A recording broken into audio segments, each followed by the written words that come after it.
Real Talk Atlanta. I'm so excited to be back. We're back. Back with your favorite podcast host. My name is Tiesha Renee. I'm Ashley Larae. River the Realtor. And Neika W. And we first just want to apologize for just leaving y'all hot and dry. We had some things that we had to work on in the back end to make sure that everything is just a success, and we see the vision that we want to have come from this podcast. We also just want to thank y'all. We've met many milestones. First of all, let's toast to 10,000 downloads.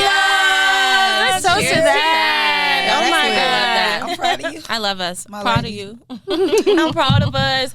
When we started this podcast, I don't really think we set a goal of like what we can expect. 10,000 wasn't in the Yeah, definitely. Not in the beginning anyway. Yeah. So soon. So we do appreciate you guys for tuning in, always supporting us, Yes, showing love. we miss you guys. Okay, make sure y'all continue sharing, liking, subscribing, because we're back and we're better. And we ain't going nowhere. And we're not going nowhere. Period. So this episode, y'all are really, really going to love it, enjoy it. With it being, before we jump in though, but with it being Valentine. Love is in the air. Let's talk about love. What are you guys planning to do for lover. Valentine? Please insert cricket Listen, sound. did y'all know that Valentine's Day is literally my favorite holiday? Why? I could see I'm a it. lover. You're such a lover, girl. And I Yeah. love words of affirmation, so I Y'all know just Neika love to love touch on me. you. She She do. be like, and I'll be do. like, I don't like that. So yeah, you I'm have excited. plans? Are you doing What anything you fun? doing for your man? I you know the little thing on Instagram where you have like the Cards. cards. Oh my God. Oh, I've been dreaming. I'm like, oh, well, what do I I want to did do? that for my boyfriend for his birthday. What cards? You did. You You like get two choose options. And Yeah, choose okay. option. I'm going to do that too, but all the options will be the same. Somebody better do that for me. If you're watching. The card should say, "What's your favorite podcast?" Real Talk Atlanta. Or Real Talk Atlanta. Is there really another choice? No. Right. I love that. What y'all got I'm planned? excited. I don't know. I hope it's a surprise for me. Yeah. Yeah. So who It's plans what they're Valentine's believing. Day? Who plans Valentine's? It's The guy. Yeah, the guy Your for sure. day. Of course, you get him Spoiled. something special, but like you need to make it special. Yeah. Okay. Damn, Tiesha. I don't play. I see. Y'all And are that goes strict. into today's episode, love and mortgages, guys. Love and We've mentioned it a mortgages. few times, like on the briefly, like just purchasing a home with a significant other, or your partner. So we are going to talk about it today. Dive deep into what it looks like if you're thinking about it, if you've done it, things that you may have not considered. We're going to give you all the tea. Those are my two favorite topics: love and real estate. Like, Period. Oh, now she's a lover. Y'all better spicy already. I hate to hear you know what I'm saying? So first we're going to start off like how is it assessed when you're purchasing? So we've talked about what it takes to get pre-approved, what that looks like, but how does that look when you are purchasing with someone else? Let's start off with credit. Because you know that when lenders pull your credit, they're looking at 3 different scores, and you know that they take the middle score. Right. So when you purchase with your partner, they're going to take the lower of the middle score. So say me and River together, that's my girlfriend. River's credit score is a 690, 700, 710. Okay.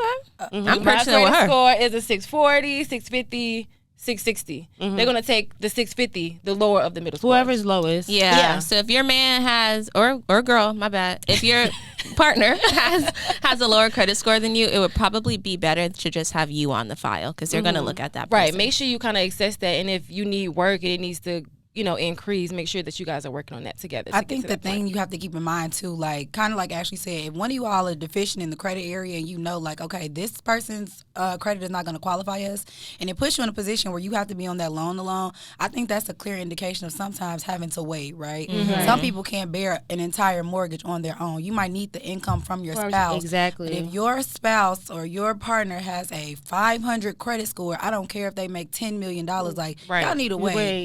Y'all may not get qualified just off the strength of that because they are going to take the lower of the two. So it's not like, oh, I got my boo because my credit is good. But I say his low credit, sis, is your low credit. It's your purchase together. Exactly. Exactly. Especially when it comes to income versus credit, because that's important. You'll have someone that has made, and I had a client like that. He makes like $100,000 a year. However, his credit is like really low. And he's like, well, she has the credit. And I'm like, she doesn't have the income. So it doesn't, credit really matters. You can make the money, but if you don't have the credit, then you're not going to get pre-approved for the home that you want. Right. That's exactly what happened to my mom. When she purchased her home, my stepdad was making like well over 6 figures, but my mom had the better credit. Yeah. So they came together and decided that it would be better to just have her on the loan. The term equally yoked really comes into play when it comes to real estate. Oh my God, we're going to talk about it. It has to be equal on both sides. Both of y'all need to have good qualifying credit. Both of you guys need to have good income, and both of you guys need to have minimal debt, because you can have 2 of the 3 being high, but if one of them is low for either one of you guys, the whole file is disqualified. Exactly. And that goes into when they analyze your debt. Adding that additional income does benefit you because it increases what you're bringing in. So if you're bringing in $60,000, he's bringing in $60,000. Of course, you can afford more because now your income is more. Right. Yeah. So if it's go ahead. I was gonna say, my lender always say that when you're buying as a couple, it's always best if you're looking to get a better, like more purchasing power to go as both. However, she says she does recommend to only one person, that person that has the good credit and a good income, to go ahead and get the loan. Because for instance, when you're married, you might want to purchase a car later on. The person that's not on the loan is able to do that, being that they're not on there. So it depends on where you are in a relationship, and that's just the conversation we're having today. Is like, what stage in your relationship are you in to have that conversation about your finances? Communication. That's key. the key word for today. Communication. Where you have to discuss, especially if you're not already married. I feel like purchasing as a boyfriend, girlfriend, purchasing as a married couple, they're the same, but they're not the same. Because, when you're married, you're one.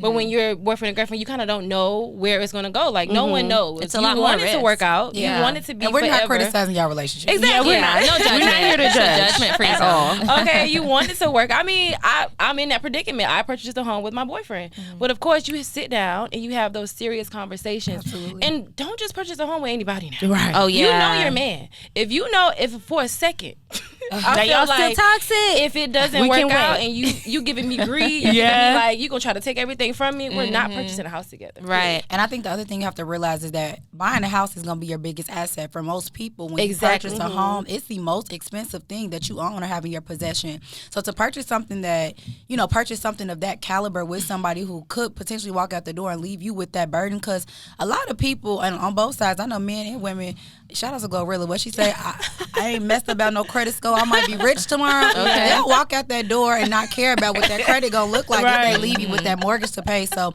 having that conversation with your significant other, just in regards to like, okay, if this doesn't work and we do purchase this, how is this asset split? How do we go about doing this? What's the procedure with selling it?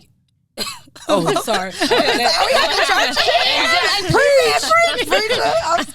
felt that deep in my soul. Just figuring it out. It's like, at the end of the day, we're adults. And I think if you're going to make an adult decision like this, you have to think about the adult repercussions to your actions. If you're going to purchase hundreds of thousands of dollars with somebody, figure out what that looks like, whether it goes great or whether it goes left. Right. And I don't want to move away from that conversation, but also, because you're making a great point, but also when the debt is being assessed, I had a couple that was trying to get pre-approved together, and one thing that I found out for both loan, conventional and FHA, let's say the husband goes and he's financing let's say his sister loan, like student loans, right? However, the student is the sister is making a mortgage payment on there. For an FHA loan, that's his debt.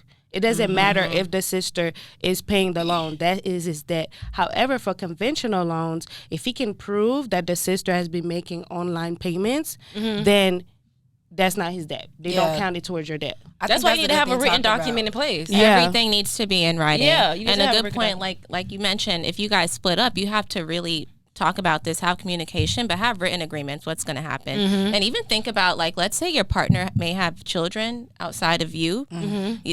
Then what if something happens to them and then she wants to give the house to her children or to her siblings or something? Y'all need to have all that squared away. Oh my God, I'm so glad you mentioned that. Major nugget. So when you purchase a home, the way that you take the title of the home can happen in 2 different ways, right? So you have the option of doing something called tenants in common. That basically means, everyone has a certain percentage of it. And if something happens to one of you guys, whatever is written in your will, whatever is written for, your assets and stuff after you're long gone, that's what will happen to your portion of the home. home. Or you can do something called joint tenancy with the right of survivorship. Which that is what means, but that means that you and your partner own the home in tandem, equal parts. If something happens to you, the rest of that goes to your partner as a whole because they're your joint tenant with the right of survivorship. They have survived you in this life. What they own with you becomes theirs. If you have children, that is something so important to think about because if you pass away, you own something with somebody else. A lot of people, especially, you want to leave that stuff to your kids. Yeah. That's something you have to think about. Life is real, real short, y'all. Like, so these conversations need to happen. I know. My mom recently called me about, her and my dad playing their wheels and leaving the stuff. I'm just like, oh my God. Yeah. Like, this is serious. It's a tough conversation, but it's like, oh my God, you need to have that in place. It's just like, it's a lot to think about. It's scary, and that's for me personally. We didn't have to have that conversation because we don't have kids, which is why we did joint tenancy. But like you said, if you do have kids and you feel like I want to leave my portion to my child in the event that something happens, then tenants in common may be best for you. And that's the risk that you run when you purchase a home with someone who you're not married to. It's a lot easier for married couples to probably have that conversation. But when you're just dating someone or even maybe engaged or something, it's a lot harder to discuss how you guys going to split this up, and that could cause a lot of arguments. Y'all need to make sure. If your spouse want to argue about that, don't buy the house. That's a red flag. I'm calling a flag. Because that type of conversation creates financial intimacy. Like, I feel like once you get past that, intimacy, it's financial intimacy. No, it's really real because that's what happened with me and my boyfriend. A lot of people would be like, "Oh my God, why are you not moving him with? Like, why are you not moving in with him? I helped him purchase his home, right? Pretty soon. Not us asking. We was asking yesterday. I wish I like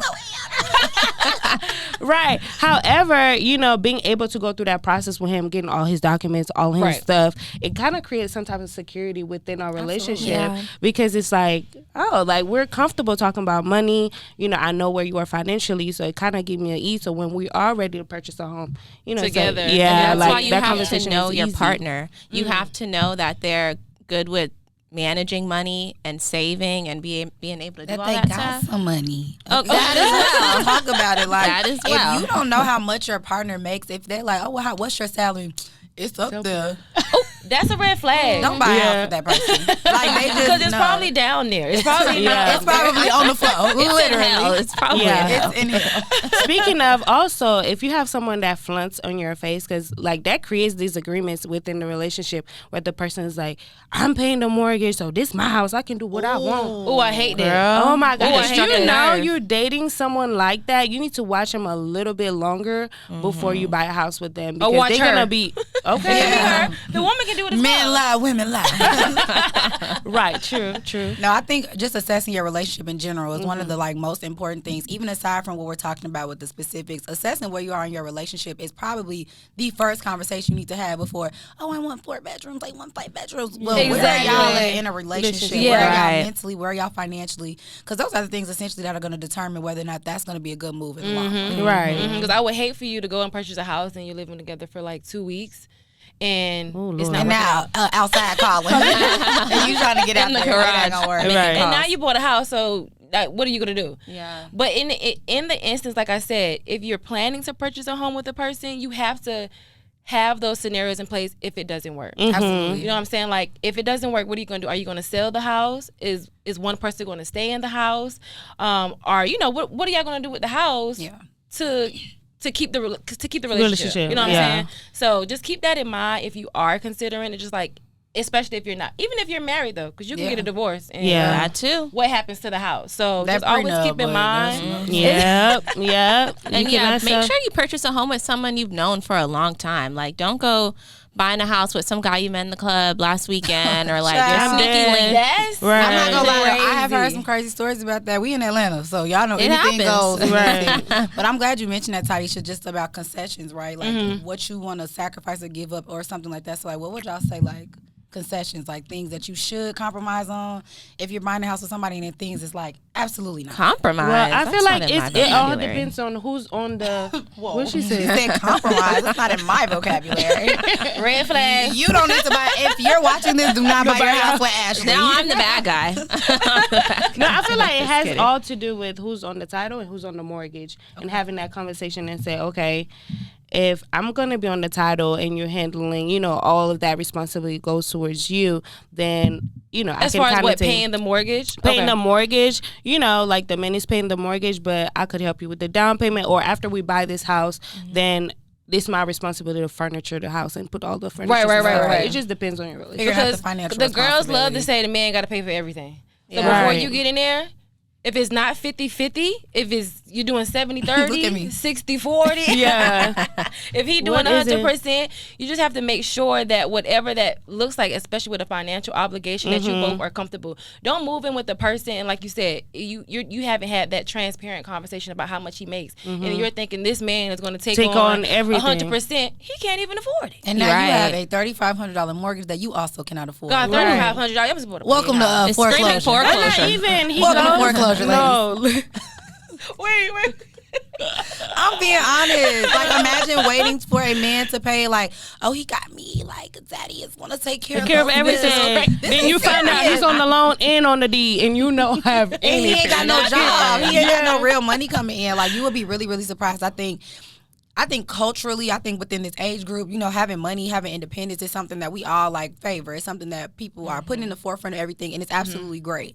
But inherent in that, when you're talking about real bills and real responsibilities, your little fake funds that you paying for sections, that's not going to do it. Like, you really need to have a true financial plan. How much do you bring in a month? How much can you allocate towards bills? Okay, our mortgage needs to be around X amount of dollars. Right. Even if y'all are pre-approved for the max, you don't need to spend that. Like, y'all really have to break it down as to what's going to be owed, what you need to pay, who's gonna pay it, and where that money coming from. Yeah. Okay. I personally don't count on me, baby. Get somebody else to do it. Get somebody else to do it. I personally think it's much better if you're purchasing a home with someone if you both have your savings in place, so that you both can equally contribute. And again, having that in writing. I think you should have written agreements stating how the money is going to be split, like where it's being allocated and from who. That way, let's say y'all break up a couple years down the line, he's like, yeah, you get to keep the house, but it's like, I put up most of the money. So you know what I mean? That happens all the time. And you never know how someone is until it gets bad. Until money gets involved. Exactly. You never have to do with an asset like a house. Exactly. My mom always says money ruins relationships. Family relationships, you know, intimate relationships. Money is truly the root of all evil. It's the root of fun, but it's the root of evil. For sure. Funds is the root of fun. I could say that. Do y'all think there is like a specific good time for someone to purchase a home with someone? Is it like, should you be date, like you said, don't just meet somebody in the club and next week go buy a house?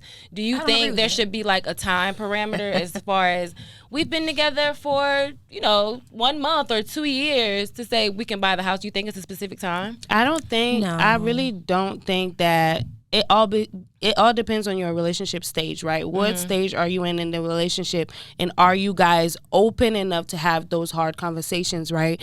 It's not about like, oh, we've been together for 10 years or just like, oh, our friends just purchased a home together and that's when we purchase it. I feel like you really have to sit down. Okay, what are our plans? Again, everything that we've been saying, like who's going to be on the title, who's going to be on the mortgage, how much are you making?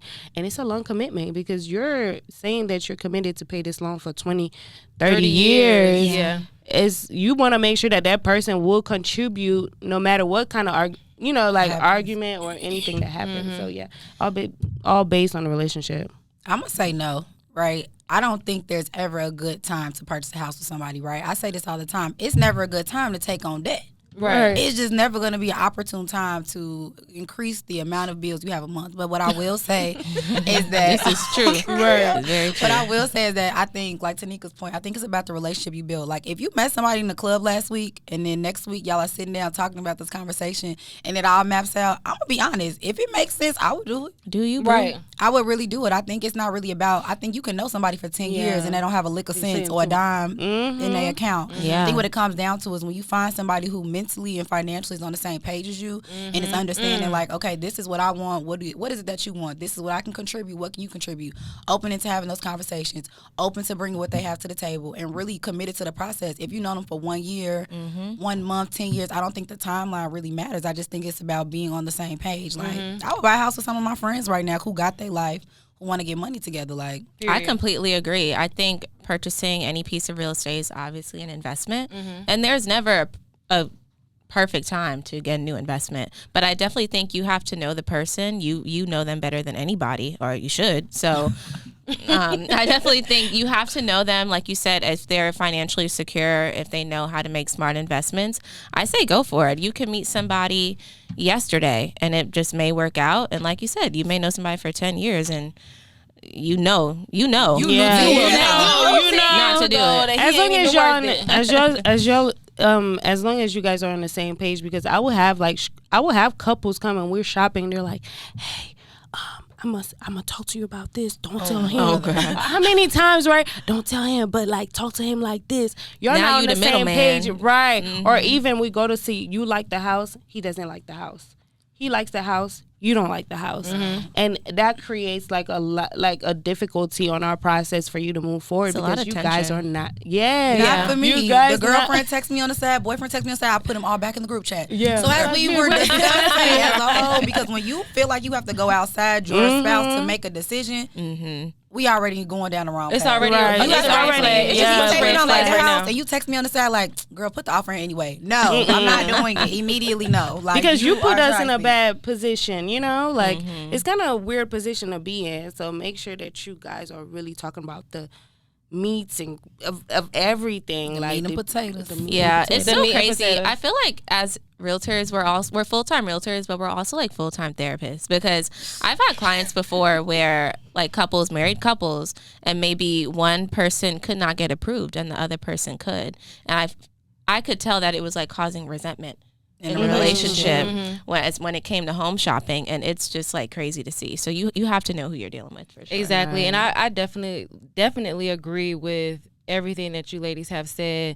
Just if you're in that phase where you're thinking about purchasing a home and you're thinking about doing it with your significant other, just be mindful of everything that comes with it. Have those conversations, be transparent with each other, and ensure that it's the best for both of you.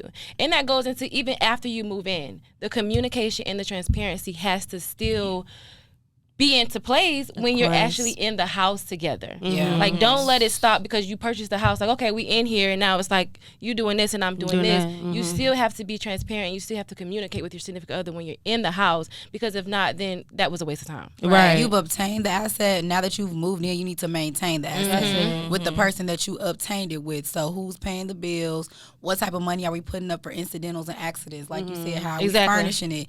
These things are like that communication after the fact, because that's what's going to end up having you all wanting to move out 3 weeks later, and now you got this $500,000 student loan. Exactly. Home loan. Not student loan. Jesus. Student loan. What's your profession? I will say this, and I tell this to a client one time. Don't fight me, because y'all know how y'all get. But I had to tell them, I said, love is just not enough. Ooh, love. My mama told me that. My mother said love does not pay the bills. No, and it's just not enough. You can love somebody's dirty draws, and that's just never going to be enough. It's not. Draws don't pay bills. Love don't pay bills. Respect has to be there, and it has to be the main thing, because you kind of get into this situation where y'all become business partners a little bit, and it's just like, if the respect not there and you're out to get something for that person, and you know, there's always some malicious stuff going on, then always think about the intent and why you guys are doing it, because if you're purchasing like your primary residence, or even if you guys are looking to invest like an investment property together, really think about the end goal, what made you guys come together to even want to do something this big with each other, because that's a really big commitment, and y'all don't like commitment, a lot of y'all. So that was for someone specific. Not sure if you're watching this, you know you need to be committed. So now that you've purchased the home, we do have to give them scenarios if it doesn't work out. Right. So what happens when you purchase a house and you break up, whether you're married or unmarried? What type of, I guess, strategies or tactics can someone have in place to say, okay, well, if it doesn't work out, this is what we can do? For me personally, with my significant other, we had 3 things in place in the instance that it doesn't work out. Either both of us move out and we rented out income, because we already know this is a long-term investment. We're not looking to sell it in 2 or 3 years. We already have that in place. If it doesn't work out and we break up before, that time frame, whatever, we either both move out and we rent it out, or if it's too bad, we just hate each other, we both move out and we sell it. Yep. Or if one person would like to stay in the home, we have that opportunity for one person to stay at home as long as that one person can afford it, by themselves. And then we'll sort out what the person brings in. Once you do sell the property, you have to have that, okay, well, I've been here for this amount of years, I believe in myself. You have to have that in place of who gets what from that property. I think you hit the nail on the head. I think those are things. I love that. And I'm glad you said that if we just can't do it, sell it. Yeah. If you know you cannot be amicable with this person, if you know y'all cannot coexist, don't try to put a tenant in it and make it a business venture. Even business partners have to get along. Right. If you and your person who bought this house, like, if y'all know y'all can't even stand to be in the same room, get rid of the asset and just call it what it is. Exactly. It sucks. It hurts. But what's going to hurt more is that y'all keep putting money into something and not getting it back out because y'all can't even be in the same room to talk business. Let it go and let's move forward. We'll get you another one, sis. Okay, go buy another one. And I've seen a scenario before. I had a client who was actually in the process of going through a divorce, selling her home. And what ended up happening was when the home was sold, the debts that they had together, the couple, I think they had like cars in both their names, credit cards, all that debt had to come out of the proceeds of their sale. Oh my God. Yeah. So she was originally thinking that she was just going to take everything from the sale, but no, all their car payments or their debts on their car, their credit cards, I think some debts from their kids, that all came out of their sale. So you have to think about those things. Make sure everything's in writing and refresh, because some people may forget. They have been married for so long that she even forgot like what their agreement was. So definitely keep up with that stuff. Yeah. Okay, so before we close out this episode, ladies, what are some tips and advice that we can give those couples that are in the process of buying a home together? I think my main tip would just be to be transparent and be honest with each other. Don't try to, if you're making less than whatever, ideally you want to be honest with your significant other and let them know exactly what your financial situation is. Let them know exactly what your debts are, how much you can contribute, and just in all things, even outside of finances. How do you live on a daily basis? Just be open, honest, and transparent with your significant other to ensure that it works out. That's good. My tip, it just is know your man and have a plan.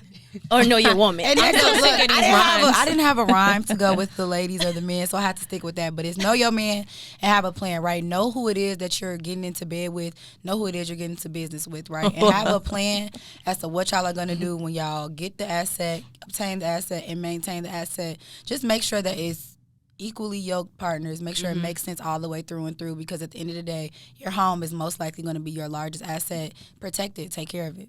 Period. I love that. For my tip, it's going to be weird. It's for my immigrants or non-citizen, right? Okay. If you're purchasing a home together, if the other person, let's say one of you guys have a social security number, the other one doesn't, which means you're not a resident of the United States, make sure that you don't put that person on the title or on the deed, because I just found out if they are, you won't be able to sell the house. You will have to go through the court and do all these paperwork. It's going to be really, really expensive for you to sell the home. So it's better if the person that has a social security number or has a green card to be on the title. Interesting.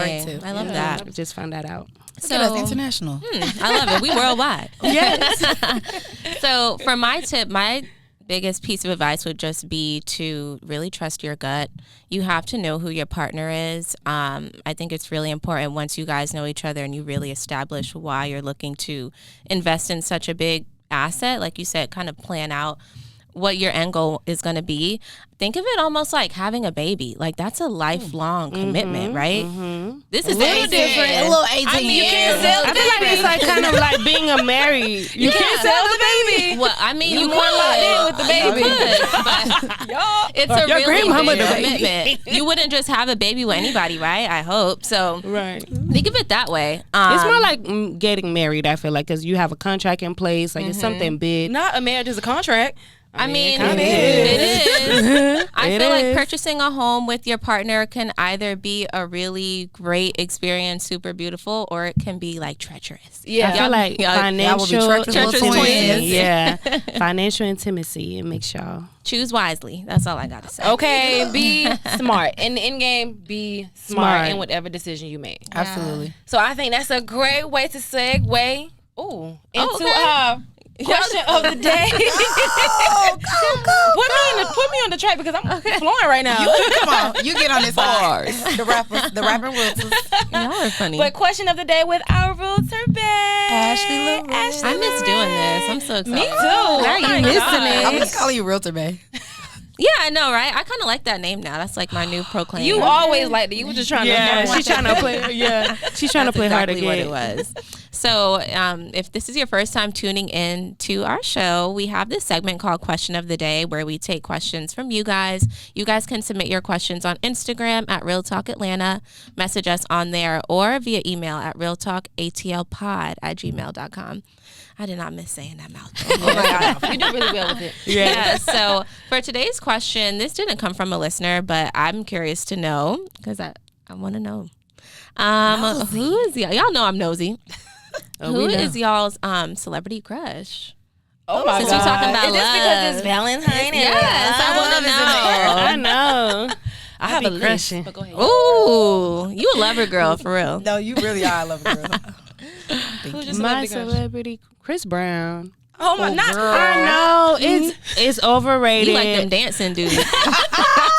Hey, wait, I watched something y'all last night. I just want to let y'all know that. I swear. We went to the club last night. And I went home and watched something y'all. That's He's crazy. talented. He's so talented. He can do everything. He is Michael Yeah, Jackson Jr. and he's a tourist. Okay. Okay. I love Go Chris ahead, Ms. Brown. List. Well, I'm just gonna. God, I can't decide. Pick one. I have so many crushes. I don't really have a type, but I think my main crush. I could be like, what? My main crush is D'Angelo Russell. He's a basketball player. Y'all know him.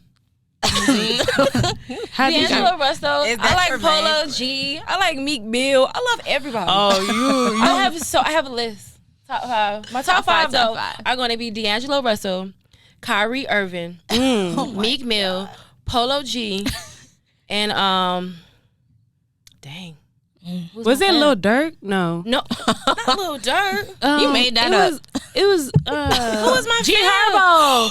G Herbo. Put him G at number Herbo. 3. He's actually number 3. I remember when we saw G Herbo in the club, he was sitting like right behind us and Oh Tiesha. my God, y'all screaming. had my phone. I was like this. I'm dead. Trying to get a picture. I love that. I love that. I need to go last. I got to think. Okay. Go ahead. That's what I'm Ashley. saying. My celebrity crush, I don't really like. I Girl. think of them as regular people. They are. Beyonce. But they're a little richer. One person I do like, I think he's so cute, is Larry June. He's a rapper. Oh, I don't know who that is. She sent me the Instagram before. Who is that? Why are you What's telling his my song? business? What song does he I don't know. have? Sorry, Larry. I don't know. Sorry to that man. But that's my dad's name, so I feel like Okay. That's weird. All right. I'm going to be June. very honest, y'all. I'm very temperamental in my fake life and my real life. And I have a celebrity crush, and then, like, I don't like him anymore. So, my last celebrity crush, I don't like him no more. Who was he? who was it? I don't even want to say it because I see him in the club. He was corn. They don't like him anymore. Who? Now got y'all a breaking name up. drop. But I Y'all will fake say breaking this: up. when I was younger, my celebrity crush, y'all, I'm talking about. I used to get the Word Up magazine, Not have where him all over the wall, Lil Romeo. Baby, when I say like you would have to like fight me, like no, Romeo's mine. No, he's mine. Like that was really my man. Like Barbara, You know this the is girl. Shirley, You and were I'm either coming to you Lil as a Romeo or woman. you were Lil Bow Wow. I was Lil Romeo. I was Lil Bow Wow. My Yeah, sister I was was Lil Bow Wow, Lil y'all, Bow and my Wow. cousin like Lil Bow Wow, and they used to be in the room like both, one sitting on the bed on the day with Bow Wow, one on the floor, and Remy would be like, "I'm with Bow Wow number 1," and my cousin like, "No, that's Bow Wow number 2." This like, is really wild. arguing. So, The Lil delusion is Romeo. crazy. Lil Okay, Romeo. shout out to Lil Romeo and raps. Rap snack. What's that song? Like the way I dribble up and down the court. Isn't Don't that get me him? started. Please wrap it Bow up. Wow. Don't get me started. Oh, this Let's was wrap so it up. good. It's so good to be back. We appreciate y'all patience. Thank y'all for tuning in to every single episode. Yes. If you haven't already done so already, make sure you subscribe to our YouTube channel. You download every episode. Like them, Each comment, every give us episode. feedback. We love to Subscribe. hear from y'all. And yeah, we're going to keep growing and keep going. Period. I love that. Cheers to a prosperous Cheers to Have a good 2023. Cheers. Bye.